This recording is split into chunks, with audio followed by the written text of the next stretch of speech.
Welcome to the Adotat Show. Today's roundtable dives into Marcom and PR in the ad tech world. We're unpacking how to turn PR disasters into triumphs, with a focus on the Colossus SSP scandal and its impact on transparency. We'll explore strategies for building unshakable brand trust and making ad tech sexy. Deserve to win when it matters most. Facing multi-billion-dollar bet-the-company litigation? No problem. That's why we're here. Troutman Amin, LLP is a true legal Welcome to the Adotat powerhouse. Show. Buckle up, because today we're diving in the wild and wacky world of Marcom and PR and ad tech with some of the sharpest minds and biggest personalities in the biz. First, we got Lana McGilvray, the queen bee of purpose worldwide, with over 23 years under her belt, advising top brands and being one of PR News' top 100 women in PR. Lana's the one who can turn a PR mess into a masterclass in messaging. And then there's William Dottie, the smooth operator at DBC Brand Communication. Bill's got the magic touch when it comes to turning PR disasters into fairy tales. Seriously, if he had a theme song, it'd be Staying Alive. And then we got Julia Lineham, the dynamic CEO of the Digital Voice, is also in the house. Julia's the kind of PR wizard who makes headlines without breaking a sweat, all the way from the UK. And finally is David Kaplan, the B2B content guru at Brand Newsroom. This guy writes content so good, it makes Hemingway look like a hack. David's got the knack for turning boring brand stories into blockbuster bits. So grab your popcorn, because today's episode is packed with juicy insights, sharp wit, and a healthy dose of irreverence. Let's dive into the secrets of PR and Marcom success with these industry heavyweights. So starting off, the analytics report was a bombshell, accusing Colossus SSP of misdeclaring user IDs in their programmatic bid request, essentially casting a shadow over their transparency and trustworthiness. Could they have turned this PR dumpster fire into a marshmallow roast? I think they've done a pretty good job more recently, and it's hard to kind of tell what they have done. So please don't ask me to explain this whole complicated thing, because, oh my God, bid streams and user IDs. Now I'm kind of glad the cookie's dying, because maybe we won't have to talk about something that's complex, or maybe this will pale in comparison. But basically, I think the story was, and everyone else, Pesach, feel free to correct me, the idea is that Analytics found that the user IDs for premium ads that were represented by the Colossus SSP Digital Holdings, that they didn't match up with what was promised, essentially. And as I think a few days ago, Digiday had a story that noted how complicated it is, and that the issue is not necessarily Digital Holdings' fault, Colossus's fault. It could be, just this is part of the usual discrepancies that happen in these cases. Looking at the Digiday story, depending on, I don't know how much the PR team behind Colossus had to do with that, but they had commentary from said independent source, Dr. Fu Augustine, who outlined what seemed to be an impartial observer's view that, hey, you can't necessarily fault Colossus for this, that this is part of the process, that is an industry problem, not necessarily a nefarious thing that Colossus was trying to pull, though it also didn't exonerate them. What they could have done better, and what they should be doing now, is showing how they have processes in place designed to, when discrepancies happen, when this kind of mismatch happens, that they can address it and identify what was their fault and what wasn't. And also saying this is what they can protect their clients, their their brand from this kind of thing happening. So I agree with David's take on it. I mean, first off, it is an incredibly complicated story. I mean, I spent some time with editors covering it, and some of our folks were helping, didn't have a part in the story, but helping editors really untangle exactly what this was about, what was occurring. So, that is one of the challenges, I think, for Colossus, is just the sheer complexity of this area, in helping editors who may not be as well educated, no fault of their own, on the topic really decipher and understand what is occurring.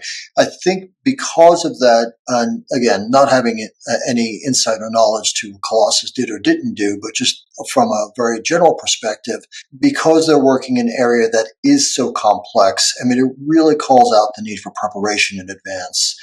It potentially was the type of issue that could have been anticipated, could have been prepared for. Colossus could have had easy to understand explanations in terms of the work that they do, why something like this might occur, and have communications ready to go, certainly to their constituents and their customers as soon as this type of story broke.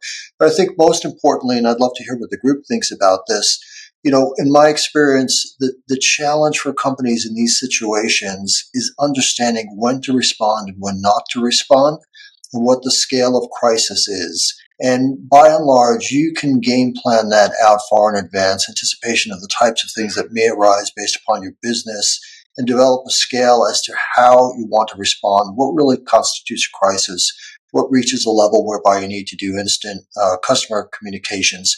Because ultimately, all crises are not a crisis of ad tech or crises of cookies or crisis of anything. It's a crisis of trust. Everyone understands, look, companies are going to run into errors.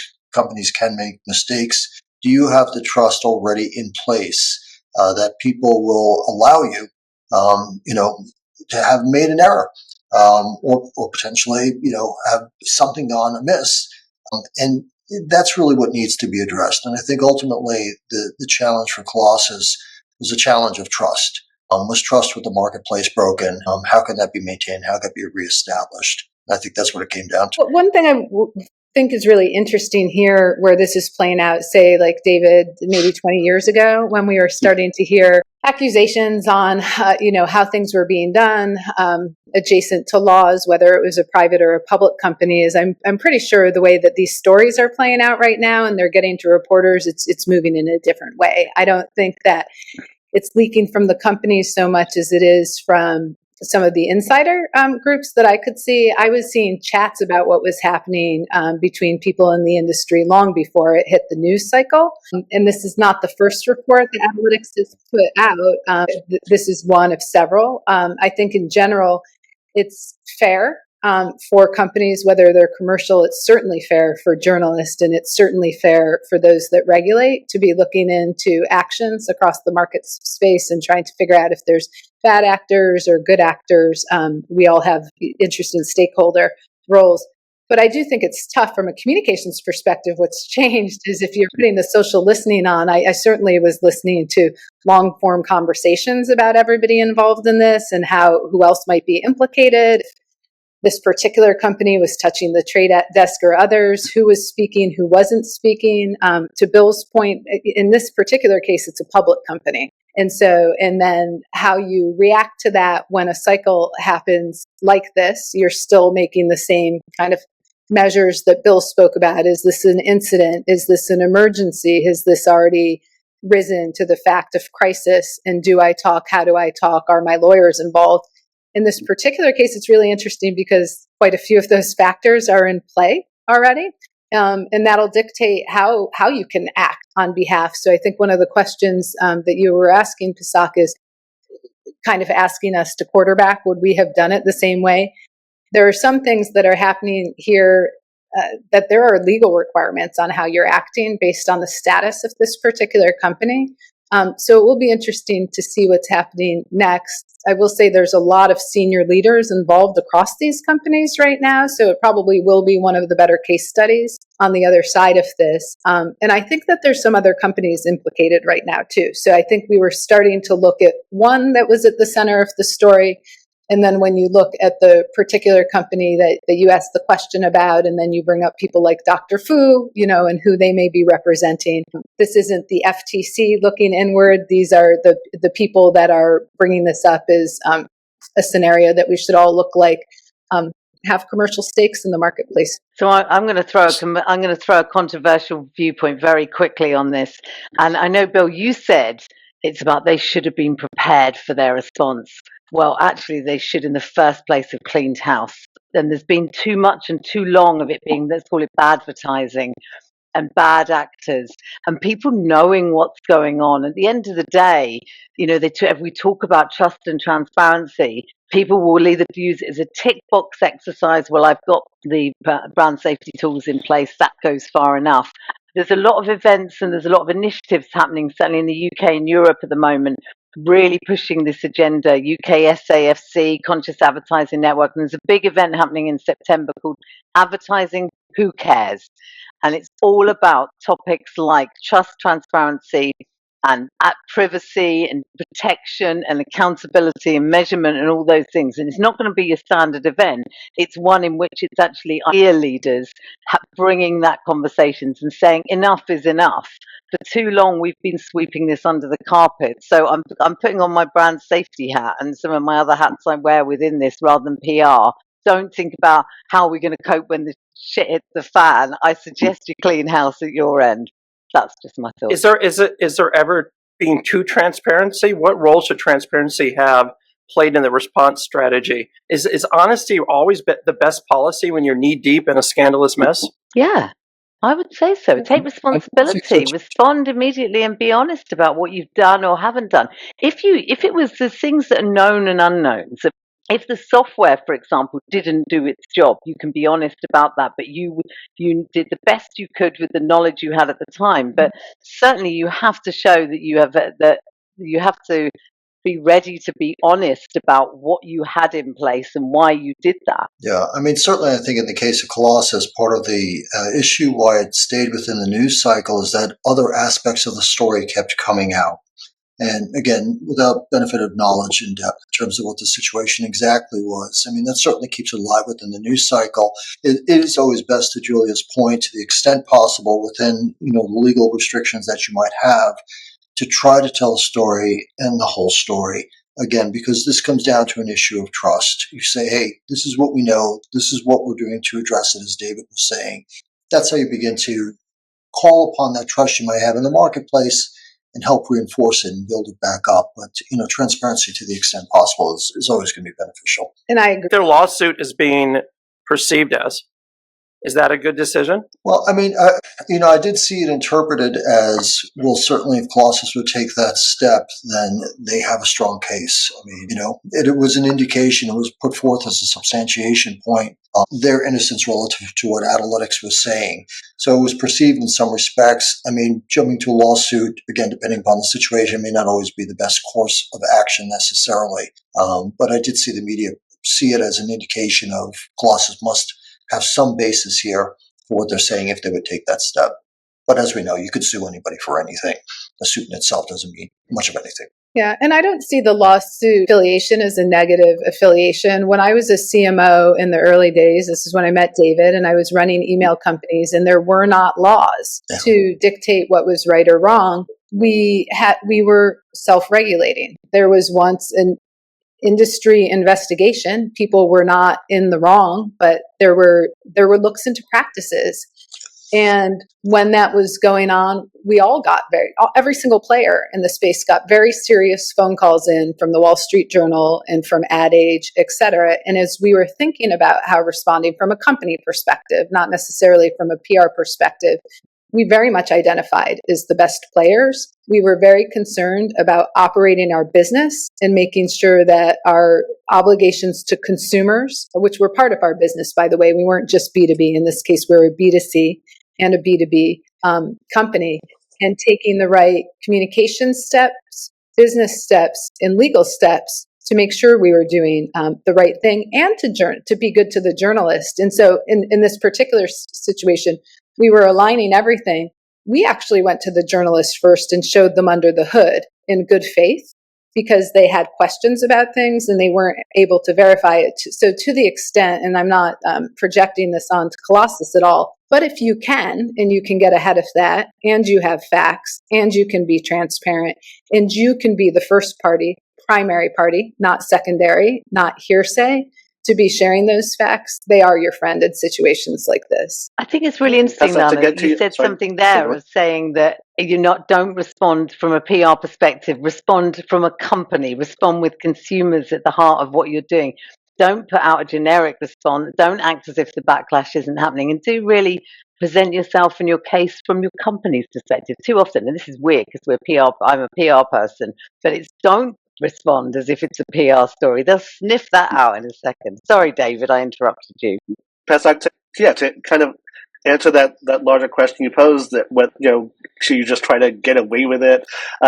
Julia, as you said, you really should sometimes say nothing if it's just not truthful, because ethics is not a nice to have. It's a kind of must have. It goes to your goodwill. It goes to your reputation. And once you've tried to withhold or cover up something, once you're already in a ditch, you're only going to dig it even deeper. We're in an era now where ad campaigns are now being criticized. For example, we had the Bud Light Dylan Mulvaney campaign and then the Target campaign, both dealing with the LGBTQ community. Specifically in Target, what could Target have done differently in response to the criticism of their Pride Month displays to avoid being caught in a PR quagmire? Yeah, I mean, I would put forth, both for Target and Bud Light, to help both sides of the issue understand actions relative to the context of the brand. So, for example, with Bud Light, one possible approach would have been to say, hey,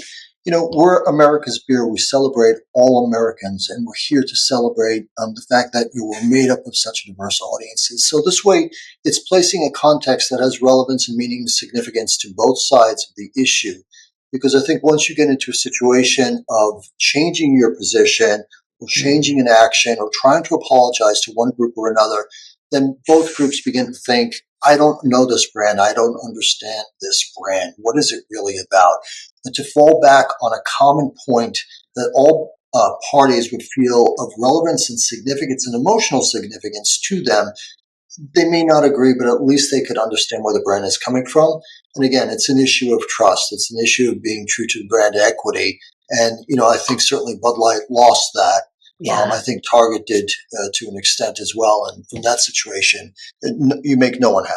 And it becomes a very It's so true, Bill, that actually it was more about, it was so insincere that they went out with this, which was a very bold move. But if they'd have just stood firm and said, this is why we did this, and then we're going to still celebrate that, and we think we were right in doing that, that would have been the right thing to do. I know it was tough. It was huge backlash, but there was more backlash in looking really insincere of the whole values and the point of going in on that in the first place. Do you think Bud Light could have shown stronger support for their partnerships to avoid, as you mentioned, seeming wishy-washy? I think it's something that I think about this particular one quite a lot, because I think that some folks know I've been very proud that we were able to help launch Bridge, which is the only DEI organization to serve the global brand marketing industry. And we don't take these conversations lightly at all, because we are measuring. We know inclusion is good for business growth.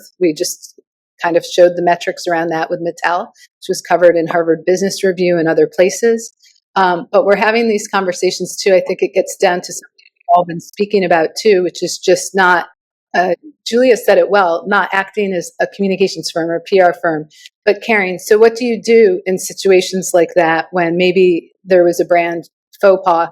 You reach out to the people affected by that, or who can be your allies. And so one of the things that happened not too long ago, and it was sad when we saw it happen at Bridge, it was sad to see it happen.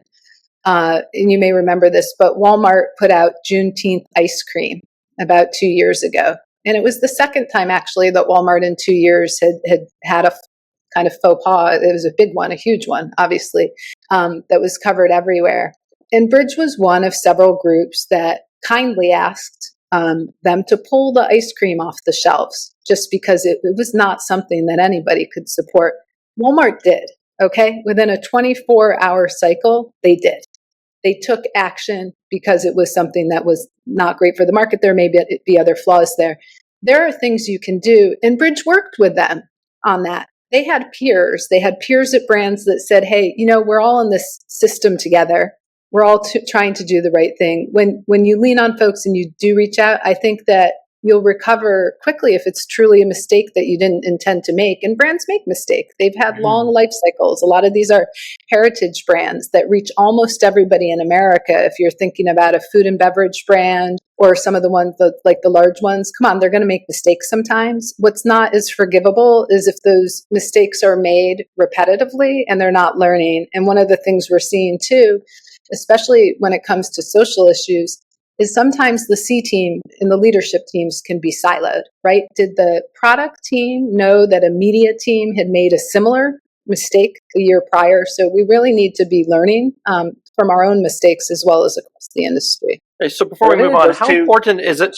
How important do you think it is for brands to stay true to their values during a crisis, even when the tough gets going, or the going gets tough? Essential. Sorry. Yeah, it's essential. You have to, if it goes to the points earlier made earlier by Bill, Lana, and Julia, the idea of being wishy-washy and making any kind of half measures just are not tolerated anymore. I think 10 years ago you could just be a brand. You could do a light Pride celebration or a Juneteenth celebration, and it wouldn't necessarily tick anyone off. But now the idea of whether it's greenwashing or diversity washing or pride washing, rainbow washing, whatever the washing it is, there's the groups that used to sort of be happy that they were being acknowledged now feel they're being exploited, and that you have to have some real depth of feeling when you do celebrate or acknowledge a holiday or a group. And on the same side, when people are primed to when the backlash is primed to push back against gay rights or diversity issues, what have you, the idea is that you cannot immediately cave, because then your allies feel like, yeah, you didn't really mean it, and you're not really worth supporting if you're just going to fall apart so quickly. I think as well, what last thing we want, and we're heading into Pride Month soon, is pride hushing, where people are so nervous about getting it wrong given the reactions. But if you are true and you're true to your values and you're coming with it from an honest and authentic perspective, please don't shy off from it. We had a lot of green hushing lately. People are very afraid to get caught out. Having said that, if we think about International Women's Day and the gender pay gap and all these companies going, yay, we support women, and then the Twitter account that basically lambasted, and they went after those that went all out on International Women's Days that were proven to show they had gender pay gaps.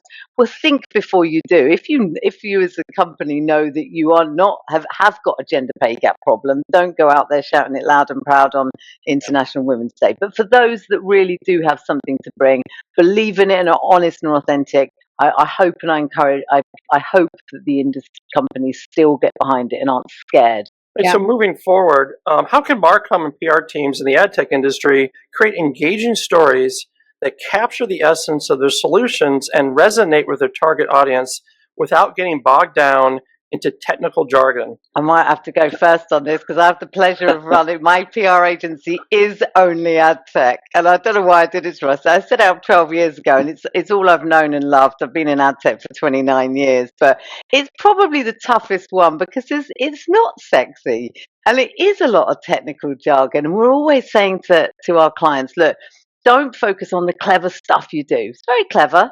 Great. Look at the focus on the challenge that the industry is facing. Skip the tech part and get to the good bit of how you solve it. You can show me the data, show the evidence that it works. That's the interesting part, but I think we definitely say to companies, bring it to life, but without getting into the weeds of the tech. Yeah, I have a note here also about this question to ask, how do we make ad tech sexy? Okay, can I jump in and then I'll shut up, but only because I'm really passionate about this. We really try and push our clients to go outside the comfort zones on creative, on motion, on going, it doesn't need to be boring. And I said to a client the other day about their sales deck, and we were looking at it, and I went, okay, I want you to I don't want you to bin slides 2 to 18, but what I want you to do is almost do them on a fast forward and just go, when your sales team are doing it, go, this is the problem the industry is facing. On fast, look, we know what we're doing. It's really clever. You'd be amazed. If you went into the cogs, you'd be like, wow. But that's not the sexy bit. The sexy bit is the end result. Boom. And that's your presentation. Do something different. You've got to stand out and try and avoid jargon, avoid any of the acronyms that we have created and we have put in there. Make it really clear. Keep it short and simple. Yeah, I think the sizzles and the results, right? Like some of the companies are doing incredible things, especially if you think of the TikTok generation. We have a client named Kizwi that straddles between the media tech sector and second screen and things. But during the pandemic, they were able to help children in mountain towns, experience concerts from performers they never would have been able to afford to see. And that was because of the kinds of things that we drive through the plumbing of ad tech. And if you can tell that in kitchen table language, that's how you get Rolling Stone stories out of ad tech versus, being in the trade publications, which is fantastic too for practitioners that want to learn. But there's so much more that we're enabling that was impossible to do in the past. And I'm sure for everybody on the call, because we're peers, but at least for me, that was part of the reason that I got into it was the possibilities. Yeah, to echo what Lana's saying, it's never about what the ad tech does. It's about what it does for the audience that it looks to serve. And how does it uniquely address and help them solve a particular problem or issue? And, from a broader perspective, and David could speak to this perhaps better than any of us can, from an editorial point of view, from a news value perspective, it's about how does it impact allocation of dollars? How does it suggest about something larger that is occurring that is going to be a growing concern or issue for marketers and by extension consumers then?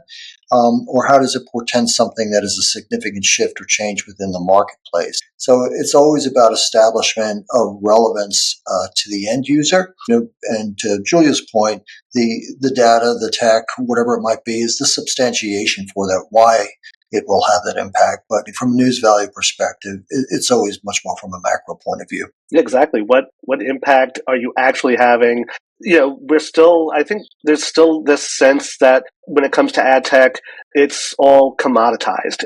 Everyone's got their own black box, and there's not much of a distinction between them. And I think just to add to the points that Bill just made, the idea of having a narrative of, in addition to the what kind of success are you having, but just explain the world. I think I was looking on Threads earlier, and every few months someone's always posting about, oh, my phone's listening to me because I was just talking with my sister about painting a shed, and all of a sudden I started getting hardware store paint ads from me. So I think being able to ad tech to people who have been so used to it for the past few years, there's not a lot to demystify for them, but that's everything. Everyone's so insidery. There's still a wider world that still doesn't understand what is really happening in terms of the ads they receive. I think, particularly in areas like CTV, as people have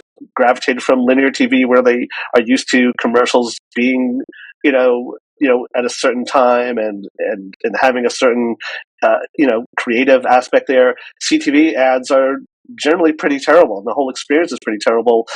Someone's getting blamed for that. I think it's mostly the advertiser. When you see an ad repeated, for example, on a particular streamer, you'll start to blame that ad, or you'll blame that channel. That's a complex thing, and I think someone who can be out there, in a more public way beyond the trades, explaining this is why this is bad, this is what we're trying to do about it, and have a story about how they're trying to address it, that helps break the mold. Yeah. So not every. Go ahead. I'm sorry to say goodbye. I hope you guys enjoy the rest of the conversation. The only thing I wanted to leave you with is we're one of the only industries that touches 330 million Americans, billions of people around the world. And if we can't make great stories out of what makes Cristiano Ronaldo, famous for the first time when he reaches 70 million people in one day, and grandmothers and their grandchildren connect around those moments, then we probably shouldn't be in communications. There is so much that we can be doing to communicate the great stuff that the industry does. And I'd love to stay focused on that. But you guys have a great rest of the conversation. It was so good to see everyone. It was a pleasure to see Appreciate you. you stopping by. Yeah. And I think to echo Lana's comments, look, advertising inherently creates friction between the marketer and the viewer. Advertising is based on a disruptive model. I'm going to disrupt what you're doing for delivery of a message. The more that advertising can be pushed towards delivery of value to the consumer, whether it's entertainment value, information value, enhancement of life in some respect, and I think that's where ad tech can play an incredible part, you reduce that friction. I don't mind providing attention and time to something if it is providing value to me. It's an equitable exchange at that point. But too much advertising still is based upon a disruptive model. And, I think ad tech at one point will help with a reconceptualization of what advertising is. I mean, to a great extent, despite all our innovations for measurement, for targeting, for delivery, advertising at its basic level is pretty much the same as it always has been. We know where eyes are. We're going to disrupt your experience to deliver this message, and hopefully it has some beneficial impact for those who are paying for that message. So as we know, not every campaign does well. Can you share some instances where strategically pulling back from a PR campaign or Marcom initiative ultimately led to greater success?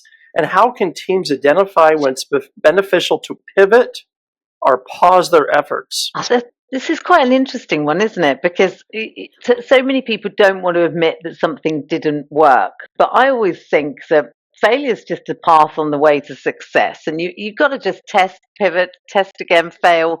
But let the engagement, let the data be your guide. In what way did it fail? Sometimes people are like, oh God, do you remember back in the day, right? Metrics were all about the big numbers that were like, ta-da, look how many people read, say in magazines. In 95, I started in magazines for 1 year before I moved into digital advertising. Well, we'd say our audience was a huge reach of buyers of the magazine or readership. But you had no idea who'd seen your ads, but yet you felt it performed because it was simply in that place. And we've moved on so far, but often engagement, what is it that you deem to be the success? And I think work backwards from that. And 100%, if it's not working, change it up. And don't be afraid to say that didn't work. It's okay. It's okay. And we constantly have to think about that all the time. And I wish people would just be okay with it. And like we said earlier, brands are only human. We're only human as PR providers and businesses, and our companies and our clients are only human. It's okay to fail and try as long as you're willing to say, well, that didn't work, but I'll just pivot and head off in a different direction. Absolutely. It is a question of, clear understanding of what your objectives in a particular effort or campaign are and the ability to monitor and assess it. But you can become overanalyzed as well, too. I mean, despite all the data and the granularity we have relative to advertising, it is still an art form. Mm-hmm. And at some point, whether you're in a communications campaign or an advertising campaign, there's got to be someone who has vision behind it and has an intuitive sense, supported by data, supported by measurement, an intuitive sense in terms of whether or not it's going to achieve what you want to achieve. So, I think the human element has to stay within this as well, too. And maybe if it's a matter of failure, fail big, like the iPad commercial that crushed a lot of people associated with Apple and the ad agency behind it. I can't even think of the ad agency behind it. So Apple bore the brunt of that. But the idea of, I wonder with that one, how often have we ever talked about the iPad in the past decade? So at least there's that. And I think that's, to your point, Julia, there's one way of coming back from failure, and just, Apple apologized for it and it also, I think it helped put other people alert on the mood of consumers right now as well. So that in a way, the failure is not entirely yours in that kind of a case. It's hard to, when you're trying something new, to really read where consumers are and what will really set people off. And I think that iPad commercial is kind of a perfect example, even if it's not technically ad tech. So how can Marcom and PR teams cultivate genuine empathy and engage in meaningful interactions with their audience? What techniques can be used to ask the right questions and foster two-way conversations that enhance understanding and connection? Is it all about listing twice as much as you speak? This is an interesting one. There's a group in the UK. It's run by a guy called John Walsh, and it's an ad tech community group, and it's about 1,000 going strong. And it's not dissimilar to Ad Tech God and those ones. All of these community groups are great. But one of the things John put in place is Ask Me Anything sessions. So you could go in there and you could basically say, go and ask me anything about my products and my company, the tech, ask me anything. And I love that because you're putting yourself out there. You don't know what's coming. I do think as well, anything that leads to interactions like polls and webinars and roundtables and engaging, there's time and effort put in there, but I think it shows that you're listening. It shows you want to hear the answers, and it shows you're willing to put yourself out there. So I love all those kind of ideas. I agree, Julie. I mean, I think there's too often an echo chamber that is created, and people begin to believe what they want to believe about what they're saying. And even when they conduct research, and oftentimes research is just conducted at the point of need. And as we know, it's so easy to have bias creep into that research and for you to take away what you want from that. I think it's the ongoing dialogue, with the community, having those relationships already established and being open to a broad range of points of views and discussions. That's why conferences are so great, because you have conversations you weren't planning on having. You hear points of view that you necessarily weren't soliciting.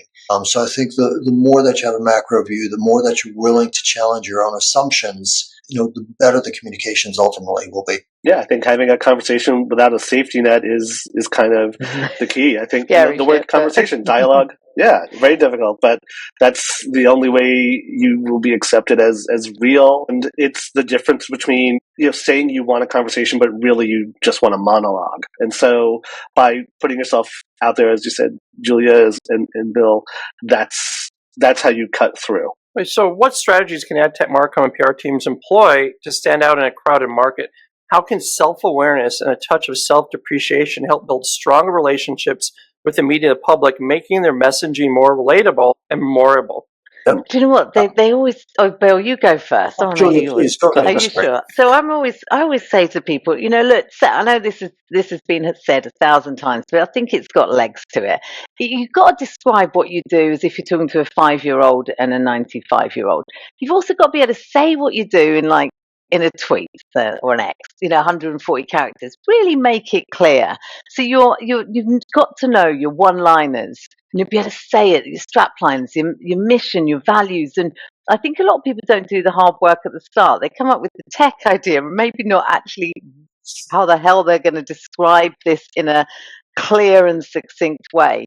And I think then the point of, how do you make it more relatable and memorable? And again, that comes down to the humans and real and people behind it. That's the bit that we're interested in. We're very simple beings, aren't we? We're driven by audio, visual, smell, sight, and all those. And we're also very nosy into people's lives. And so if as much as you can show under the hood of your company, your team, your makeup, your culture, those things matter. The tech is brilliant, and that's an aside. But I always think go big on that.